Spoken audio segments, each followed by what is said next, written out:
ಭಾರತೀಯ ಜನತಾ ಪಾರ್ಟಿಯ ವತಿಯಿಂದ ಫೆಬ್ರವರಿ 9, 10, 11 3 ದಿನಗಳ ಕಾಲ ಗ್ರಾಮ ಚಲೋ ಅಭಿಯಾನ ನಡೀತಾ ಇದೆ.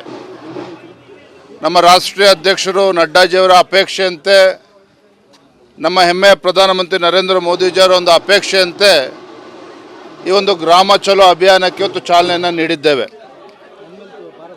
ನಮ್ಮ ಕರ್ನಾಟಕ ರಾಜ್ಯದಲ್ಲಿ 28,000ಕ್ಕೂ ಹೆಚ್ಚು ಹಳ್ಳಿಗಳು, 19,000 ನಗರ ಬೂತ್ಗಳಲ್ಲಿ ಒಟ್ಟಾರೆಯಾಗಿ 42,000 ಕಾರ್ಯಕರ್ತರು ಇವತ್ತಿನಿಂದ 3 ದಿನಗಳ ಕಾಲ ನಿರಂತರವಾಗಿ ಈ ಗ್ರಾಮ ಚಲೋ ಅಭಿಯಾನದಲ್ಲಿ ಭಾಗವಹಿಸ್ತಾ ಇದ್ದಾರೆ.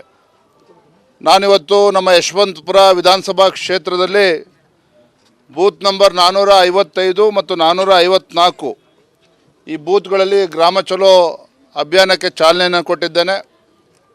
ಹೆಮ್ಮೆಯ ಪ್ರಧಾನಮಂತ್ರಿ ನರೇಂದ್ರ ಮೋದಿಜಿಯವರ ಒಂದು ಕನಸು 2047ನೇ ಇಸ್ವಿಗೆ ಭಾರತ ವಿಕಸಿತ ಭಾರತ ಆಗಿ ಪರಿವರ್ತನೆ ಆಗಬೇಕು ಅಂತ ಹೇಳಿದರೆ, ಭಾರತ ಸಂಪೂರ್ಣವಾಗಿ ಅಭಿವೃದ್ಧಿ ರಾಷ್ಟ್ರವಾಗಿ ಪರಿವರ್ತನೆ ಆಗಬೇಕು ಅಂತ ಹೇಳಿದರೆ ಗ್ರಾಮಗಳು ಕೂಡ ಸಂಪೂರ್ಣವಾಗಿ ಅಭಿವೃದ್ಧಿ ಆಗಬೇಕು ಮತ್ತು ಸಮಾಜದ ಕಟ್ಟಕಡೆಯ ವ್ಯಕ್ತಿಗೂ ಕೂಡ ಸವಲತ್ತುಗಳು ಸಿಗಬೇಕು. ಈ ನಿಟ್ಟಿನಲ್ಲಿ ಈ ಒಂದು ಗ್ರಾಮ ಚಲೋ ಅಭಿಯಾನ ಒಂದು ಉತ್ತಮ ರೀತಿಯ ಒಂದು ಅಭಿಯಾನ ಆಗ್ತದೆ. ಈ ಅಭಿಯಾನದ ಮುಖೇನ ಪ್ರತಿಯೊಂದು ಗ್ರಾಮ, ಪ್ರತಿಯೊಂದು ಮನೆಗೂ ಕೂಡ ಭಾರತೀಯ ಜನತಾ ಪಾರ್ಟಿ ಕಾರ್ಯಕರ್ತರು ತಲುಪುವುದರ ಮುಖೇನ ಕೇಂದ್ರ ಸರ್ಕಾರ ನರೇಂದ್ರ ಮೋದಿಜಿಯವರ ನೇತೃತ್ವದಲ್ಲಿ ಕೊಟ್ಟಿರ್ತಕ್ಕಂಥ ಜನಪರ ಯೋಜನೆಗಳು, ಎಲ್ಲ ಯೋಜನೆಗಳನ್ನು ಮನೆ ಮನೆಗೆ ತಲುಪಿಸ್ತಕ್ಕಂಥದ್ದು ಮತ್ತು ಸಂಪೂರ್ಣವಾಗಿ ನಮ್ಮ ಕಾರ್ಯಕರ್ತರು ತೊಡಗಿಸ್ಕೊಂಡು ಎಲ್ಲರನ್ನೂ ಕೂಡ ಗ್ರಾಮಗಳಿಗೆ ತೆರಳುತ್ತಾ ಇರ್ತಕ್ಕಂಥದ್ದು ಭಾರತೀಯ ಜನತಾ ಪಾರ್ಟಿಗೆ ಮುಂದಿನ ದಿನಗಳಲ್ಲಿ ದೊಡ್ಡ ಶಕ್ತಿಯನ್ನು ನೀಡುತ್ತದೆ. ಈ ಅಭಿಯಾನವನ್ನು ನಾನು ಭಾಳ ಸಂತೋಷದಿಂದ ಇವತ್ತು ಚಾಲನೆಯನ್ನು ನೀಡಿದ್ದೇನೆ. ಮತ್ತು ಇವತ್ತು ಗೋಡೆ ಬರಹ ಕೂಡ ಮೋದಿ ಮತ್ತೊಮ್ಮೆ ಅಂತಕ್ಕಂಥ ವಿಚಾರವನ್ನು ಮುಂದಿಟ್ಕೊಂಡು, ಮೋದಿ ಮತ್ತೊಮ್ಮೆ ಅಂತ ಹೇಳಿದ್ರೆ ಈ ದೇಶದ ಪ್ರಧಾನಮಂತ್ರಿ, ಈ ದೇಶದ ಭವಿಷ್ಯವನ್ನು ರೂಪಿಸ್ತಾ ಇರ್ತಕ್ಕಂಥ ನಮ್ಮ ಹೆಮ್ಮೆಯ ಪ್ರಧಾನಮಂತ್ರಿ ನರೇಂದ್ರ ಮೋದಿಜಿಯವರು 3ನೇ ಬಾರಿಗೆ ದೇಶದಲ್ಲಿ ಪ್ರಧಾನಮಂತ್ರಿ ಆಗಬೇಕು. ಏನು ಕಳೆದ 10 ವರ್ಷದಲ್ಲಿ ಮಾಡ್ತಾ ಇರ್ತಕ್ಕಂಥ ಅಭಿವೃದ್ಧಿ ಕೆಲಸ ಕಾರ್ಯಗಳು ದೇಶದ ಕಟ್ಟಕಡೆಯ ವ್ಯಕ್ತಿಗೂ ಕೂಡ ತಲುಪಬೇಕು ಅನ್ನೋ ನಿಟ್ಟಿನಲ್ಲಿ ಕೇವಲ ಇದು ಭಾರತೀಯ ಜನತಾ ಪಾರ್ಟಿ ಕಾರ್ಯಕರ್ತರ ಆಶಯ ಅಲ್ಲ, ಈ ದೇಶದ ಪ್ರತಿಯೊಬ್ಬರೂ ಕೂಡ ಮೋದಿಯವರು ಮತ್ತೊಮ್ಮೆ ಪ್ರಧಾನಮಂತ್ರಿ ಆಗಬೇಕು. ಆಗ ಮಾತ್ರ ಈ ದೇಶ ಸಂಪೂರ್ಣವಾಗಿ ಅಭಿವೃದ್ಧಿ ಆಗ್ತದೆ ಮತ್ತು 2047ನೇ ಇಸ್ವಿಗೆ ಒಂದು ಅಭಿವೃದ್ಧಿ ರಾಷ್ಟ್ರವಾಗಿ ಹೊರಹೊಮ್ಮಲು ಸಾಧ್ಯ ಆಗ್ತದೆ. ಅಮಿತ್ ಶಾಜಿಯವರ ಕಾರ್ಯಕ್ರಮ ಕೊಂಚ ಬದಲಾವಣೆ ಆಗಿದೆ. ಈಗಿರ್ತಕ್ಕಂಥ ಪ್ರಕಾರ 10ನೇ ತಾರೀಕು ರಾತ್ರಿ ಮೈಸೂರಿಗೆ ನೇರವಾಗಿ ತಲುಪ್ತಾರೆ. ದೆಹಲಿಯಿಂದ 10 ರಾತ್ರಿ ಮೈಸೂರಿಗೆ ತಲುಪ್ತಾರೆ. 11 ಬೆಳಗ್ಗೆಯಿಂದ ಚಾಮುಂಡಿ ಬೆಟ್ಟ ತಾಯಿಯ ದರ್ಶನವನ್ನು ಪಡೆದುಕೊಂಡು ವಿವಿಧ ಕಾರ್ಯಕ್ರಮದಲ್ಲಿ ಭಾಗವಹಿಸಿ ಮತ್ತು ಸಂಜೆ ಸುತ್ತೂರು ಜಾತ್ರೆಯಲ್ಲೂ ಕೂಡ ಭಾಗವಹಿಸ್ತಾರೆ. ಸಂಜೆ ಭಾರತೀಯ ಜನತಾ ಪಾರ್ಟಿ ಕಾರ್ಯಕರ್ತರ ಸಭೆಯೂ ಕೂಡ ಆಯೋಜನೆ ಮಾಡ್ತಾ ಇದ್ದಾರೆ. ಅದನ್ನು ಚರ್ಚೆ ನಡೀತಾ ಇದೆ. ಸರ್, ಈಗ ಸಿದ್ದರಾಮಯ್ಯನವರ ಮಾಂಸಾಹಾರ ಸೇವನೆ ಮತ್ತೆ ವಿವಾದ. ನಿನ್ನೆ ಮಧ್ಯಾಹ್ನ ದೆಹಲಿಯಲ್ಲಿ ಖರ್ಗೆ ಅವರ ನಿವಾಸದಲ್ಲಿ ಮಾಂಸಾಹಾರ ಸೇವನೆ ಮಾಡಿ ನಿನ್ನೆ ರಾತ್ರಿ ಸುತ್ತೂರು ಜಗದ್ದುಗಳ ಗದ್ದುಗೆಗೆ ಭೇಟಿ ಕೊಟ್ಟಿದ್ದಾರೆ. ಸರ್, ಕಾಂಗ್ರೆಸ್ ಸಿದ್ದರಾಮಯ್ಯ ಸೇರಿ ಕಾಂಗ್ರೆಸ್ ನಾಯಕರುಗಳು ನೋಡಿ, ಇದು ಭಾಳ ದುರಾದೃಷ್ಟ. ಸಿದ್ದರಾಮಯ್ಯನವರು ರಾಜ್ಯದ ಮುಖ್ಯಮಂತ್ರಿಗಳು ಅನ್ನೋದನ್ನು ಎಲ್ಲೋ ಒಂದು ಕಡೆ ಮರಿತಾ ಇದ್ದಾರೆ ಅಂತಕ್ಕಂಥದ್ದು ನನ್ನ ಭಾವನೆ. ಮತ್ತು ಇದು ಮೊದಲ ಬಾರಿ ಏನಲ್ಲ, ಹಲವಾರು ಸಂದರ್ಭದಲ್ಲಿ ಈ ರೀತಿ ಘಟನೆಗಳು ಪುನರಾವರ್ತನೆ ಆಗ್ತಾ ಇರ್ತಕ್ಕಂಥದ್ದು. ನೋಡಿ, ಮುಖ್ಯಮಂತ್ರಿಗಳು ಅಥವಾ ಸಿದ್ದರಾಮಯ್ಯನವರು ಅವರು ದೇವ್ರ ಬಗ್ಗೆ ಎಷ್ಟು ಭಕ್ತಿ ಭಾವನೆ ಇಟ್ಕೊಂಡಿದ್ದಾರೆ ಅದು ಬೇರೆ ಮಾತು. ಅದೊಬ್ಬ ರಾಜ್ಯದ ಮುಖ್ಯಮಂತ್ರಿ ಆಗಿ ತಮ್ಮ ನಡವಳಿಕೆಯನ್ನು ಪ್ರತಿಯೊಬ್ಬರು ಕೂಡ ಗಮನಿಸ್ತಾ ಇರ್ತಾರೆ. ಪ್ರತಿಯೊಬ್ಬ ಸಮಾಜ, ಪ್ರತಿಯೊಬ್ಬ ವ್ಯಕ್ತಿನೂ ಕೂಡ ಗಮನಿಸ್ತಾ ಇರ್ತಾರೆ.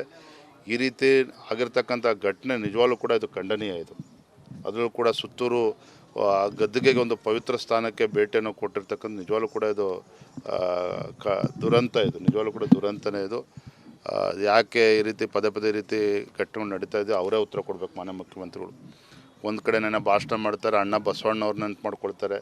ಅಂದರೆ ನಡೆಗೂ ನುಡಿಗೂ ಅಜಗಜಾಂತರ ವ್ಯತ್ಯಾಸ ಇರ್ತಕ್ಕಂಥದ್ದು.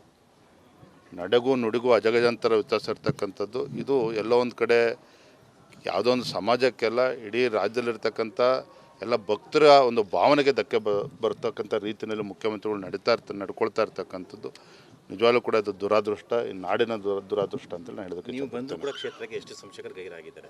ಏನಣ್ಣ ಎಷ್ಟು ಸಂಶಕರು ಗೈರಾಗಿದ್ದಾರೆ? ಏನು ಸರ್ ಸಂದೇಶ ಇದು? ಬರ್ತಾ ಇದ್ದಾರೆ. ಒಂದು ಸ್ವಲ್ಪ 10 ನಿಮಿಷ ಬಿಟ್ಟು ಪ್ರಶ್ನೆ ಕೇಳಿದ್ರೆ ಅದಕ್ಕೆ ಉತ್ತರ ಸಿಗುತ್ತೆ. ಸರ್, ಇನ್ನೊಂದು ಟೈಮ್ಸ್ ನಾವು ಸರ್ವೆ ಮಾಡಿದೆ ಸರ್. ಕರ್ನಾಟಕದಲ್ಲಿ ದೋಸ್ತಿ ಪಕ್ಷಗಳು 23, ಕಾಂಗ್ರೆಸ್ಸು 5, ಅಂದರೆ 23 ಅಂದರೆ 2 JDS, 21 BJP ಸೇರಿ ಇಷ್ಟು ಬರುತ್ತೆ ಅಂತ ಹೇಳಿದ್ದಾರೆ. ದೇಶದಲ್ಲಿ BJP ಮಾತ್ರ 323 ಗಳಿಸುತ್ತೆ ಅಂತ ಸರ್ವೆನಲ್ಲಿ ಬಂದಿದೆ ಸರ್. ಇಡೀ ದೇಶದಲ್ಲಿ ನರೇಂದ್ರ ಮೋದಿಜಿಯವರ ಪರವಾದಂಥ ಒಂದು ಅಲೆ ಎಲ್ಲ ಕಡೆ ನಾವು ನೋಡ್ತಾ ಇದ್ದೇವೆ. ಸಹಜವಾಗಿ ಕರ್ನಾಟಕ ರಾಜ್ಯದಲ್ಲೂ ಕೂಡ ಆ ವಾತಾವರಣ ಇವತ್ತು ಭಾರತೀಯ ಜನತಾ ಪಾರ್ಟಿಯ ಪರವಾಗಿ ನಿರ್ಮಾಣ ಆಗಿದೆ. ನರೇಂದ್ರ ಮೋದಿಜಿಯವರು ಮತ್ತೊಮ್ಮೆ ದೇಶದ ಭವಿಷ್ಯದ ದೃಷ್ಟಿಯಿಂದ ಅಂತೇಳಿ ಜನರಿಗೆ ಮನವರಿಕೆ ಆಗಿದೆ. ಕರ್ನಾಟಕ ರಾಜ್ಯದಲ್ಲಿ ನಮ್ಮ ಮುಂದೆ ಇರತಕ್ಕಂಥ ಗುರಿ ಎಲ್ಲ ಕ್ಷೇತ್ರಗಳನ್ನು ಭಾರತೀಯ ಜನತಾ ಪಾರ್ಟಿ JDS ಒಗ್ಗಟ್ಟಾಗಿ ಗೆಲ್ಲಬೇಕು ಅಂತಕ್ಕಂಥದ್ದು ಒಂದಂತೂ ನಿಮಗೆ ಭರವಸೆ ಕೊಡ್ತೇನೆ. 28 ಕ್ಷೇತ್ರಗಳ ಮತ ಎಣಿಕೆ ನಡೀತಕ್ಕಂಥ ಸಂದರ್ಭದಲ್ಲಿ ಒಂದೊಂದು ಸೀಟು ಗೆಲ್ಲೋದಕ್ಕೂ ಕೂಡ ಕಾಂಗ್ರೆಸ್ನವರು ಪರಿತಪಿಸ್ತಾರೆ. ಆ ರೀತಿ ವಾತಾವರಣ ಈಗಾಗಲೇ ನಿರ್ಮಾಣ ಆಗಿದೆ. ನಮಗಂತೂ ಸಂಪೂರ್ಣವಾಗಿ ವಿಶ್ವಾಸ ಇದೆ. ಒಂದು ಕಡೆ ನಮ್ಮ ಕಾರ್ಯಕರ್ತರು ಇವತ್ತು ರಣೋತ್ಸಾಹದಲ್ಲಿದ್ದಾರೆ, ಮತ್ತೊಂದು ಕಡೆ ಮತದಾರರು ಭಾಳ ಉತ್ಸಾಹದಲ್ಲಿದ್ದಾರೆ ಮೋದಿ ಮತ್ತೊಮ್ಮೆ ಅನ್ನುವ ವಿಚಾರದಲ್ಲಿ. ನಮಗೆ ವಿಶ್ವಾಸ ಇದೆ ಭಾರತೀಯ ಜನತಾ ಪಾರ್ಟಿ ಮತ್ತು JDS ಇಬ್ಬರು ಒಟ್ಟಾಗಿ ಒಂದಾಗಿ ನಮ್ಮ ಅವತ್ತು ಹೇಳ್ತೇನೆ ವಿಲ್ ಹ್ಯಾವ್ 100% ಸ್ಟ್ರೈಕ್ ರೇಟ್. ಎಲ್ಲ ಸ್ಥಾನಗಳು ಕೂಡ ಮಾರೇಗೌಡರು ಉಚ್ಚಾಟನೆ ಮಾಡಿದಾಗ ತೆಗೆದುಕೊಂಡಿರೋದಕ್ಕೆ ಶಾಸಕರನ್ನ ಪರಿಗಣಿಸಿಲ್ಲ. ಏನಣ್ಣ? ಶಾಸಕರನ್ನು ಪರಿಗಣಿಸಿಲ್ಲ, ಅವರ ಅಭಿಪ್ರಾಯ ಸಂಗ್ರಹಿಸಿಲ್ಲ. ಪಕ್ಷಕ್ಕೆ ಎಲ್ಲವೂ ಕೂಡ ನಾಳೆ ನಡೆದಿದ್ರ ಬಗ್ಗೆ ಕೂತು ಚರ್ಚೆ ಮಾಡಿ ಎಲ್ಲರನ್ನು ವಿಶ್ವಾಸಕ್ಕೆ ತೆಗೆದುಕೊಂಡು ಒಂದು ಒಳ್ಳೆ ನಿರ್ಧಾರ ಮಾಡ್ತಾರೆ. ವಿಧಾನ ಪರಿಷತ್ 7 ಸ್ಥಾನಗಳು ಚುನಾವಣೆ ನಡೀತಾ ಇದೆ. ಅಂದರೆ ಲೋಕಸಭಾ ಚುನಾವಣೆ ನಂತರ ಈಗಾಗಲೇ ಕಾಂಗ್ರೆಸ್ ಪಕ್ಷ ಅವರ ಅಭ್ಯರ್ಥಿಗಳು ಘೋಷಣೆ ಮಾಡಿದ್ದಾರೆ. ಮತ್ತು ರಾಜ್ಯಸಭಾ ಚುನಾವಣೆ ಎಲ್ಲ ವಿಚಾರವಾಗಿ ರಾಷ್ಟ್ರೀಯ ಅಧ್ಯಕ್ಷನ ನಾಳೆ ಭೇಟಿ ಮಾಡ್ತಕ್ಕಂಥ ಕಾರ್ಯಕ್ರಮ ಇದೆ.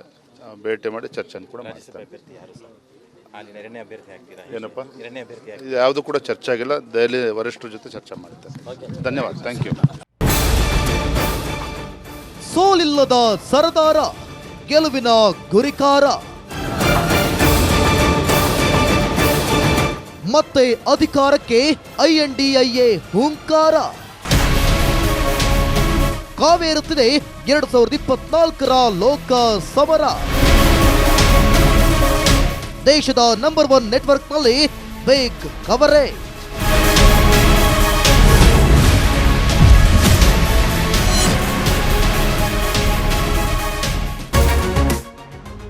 ರಿಪಬ್ಲಿಕ್ ವರ್ಲ್ಡ್ ಆಪ್ ಇದು ಕೇವಲ ಅಪ್ಲಿಕೇಶನ್ ಅಲ್ಲ, ಸಮಗ್ರ ಸುದ್ದಿಗಳ ಸಂಪರ್ಕ ಮಾರ್ಗಕ್ಕೆ ಕ್ರಾಂತಿಕಾರಿ ಬದಲಾವಣೆ.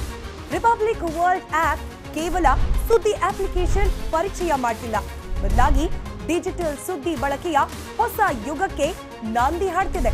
ಇದೊಂದು ಬ್ರೇಕಿಂಗ್ ನ್ಯೂಸ್, ಪ್ರಭಾವಶಾಲಿ ಕಾರ್ಯಕ್ರಮಗಳಿಗೆ ಗಟ್ಟಿಯಾದ ವೇದಿಕೆ.